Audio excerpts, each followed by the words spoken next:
السلام عليكم ورحمة الله تعالى وبركاته. مرحبا بكم في قناتي مع ناسمين.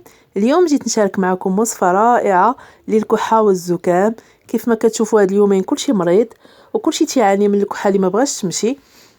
حتى انا دوزت واحد 3 ايام، ولكن الحمد لله داويت راسي بهاد الوصفة اللي ولات معتمدة عندي وكنعطيها حتى لوليداتي، اللي كتظهر النتائج ديالها في نفس اليوم وتيكون الشفاء في مدة 3 ايام باذن الله. كنا نعرفوا باللي الحامض هو غني بالفيتامينات بحال فيتامين بي والبوتاسيوم والمغنيسيوم والزنك، وهو كيساعد بشكل كبير في علاج الامراض التنفسيه بحال الزكام وبحال الربو اللي هو الضيقه، وكيساهم في رفع المناعه بشكل كبير. وكتعتبر الحامض احد العلاجات الطبيعيه لالتهابات الحلق والحنجره لان مكوناته تعتبر مضاده للبكتيريا. ندوزو مباشره لطريقه الطريقه والمكونات.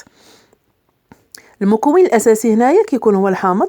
كناخذوا الحامض تنعصروه، كنحصلوه على داك العصير تيكون مركز.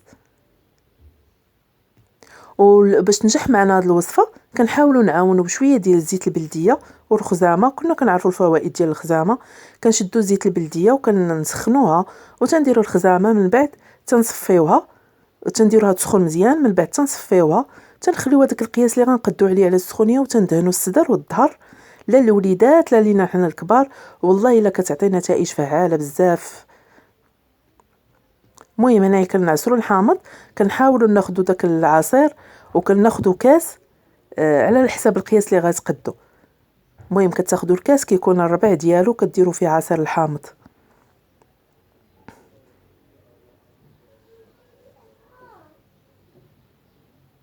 انا هنا درت كاس كبير، كنت شويه مريضه شويه، درت كاس كبير. المهم ناخذوا داك العصير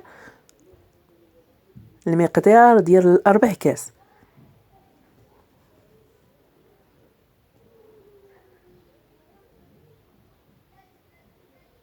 كيف ما كتشوفوا انا كنحاول نمشي معكم شويه بشويه باش تكون الوصفه مفهومه. كنزيد عليها الربع المعلقه، الراس ديال المعلقه ديال سكينجبير، الراس المعلقه ما نفوتوهاش.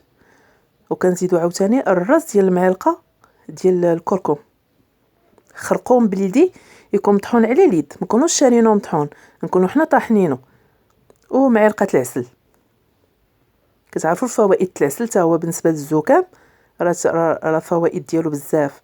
وتنزيدوا عليها الماء طيب، تيكون طيب بزاف. صافي تنحركوا كلشي. والله الا وصفه مضمونه وان شاء الله غتجربوها غتردوا عليه ما فيها لا مخاطر لا حتى حاجه، كلشي طبيعي.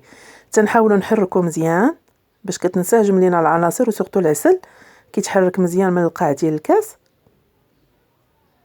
وتناخذ واحد الطبيصه ونغطيها ونخليها حتى كتوصل داك القياس اللي قدينا نشربوا عليه بحال شكل اتاي يكون سخون.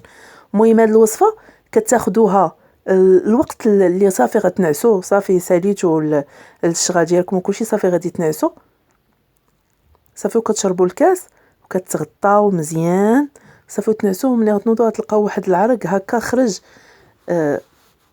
هكا كتحسوا بداك المرض بدا تيخرج. المهم مده ديال 3 ايام راه صراحه والله الا النتائج كتكون فعاله بزاف بزاف. الى عجبكم الفيديو خليو لي لايك، وبطبيعه الحال لكتو اول زياره خليو لي اشتراك، والى فيديو قادم بحول الله.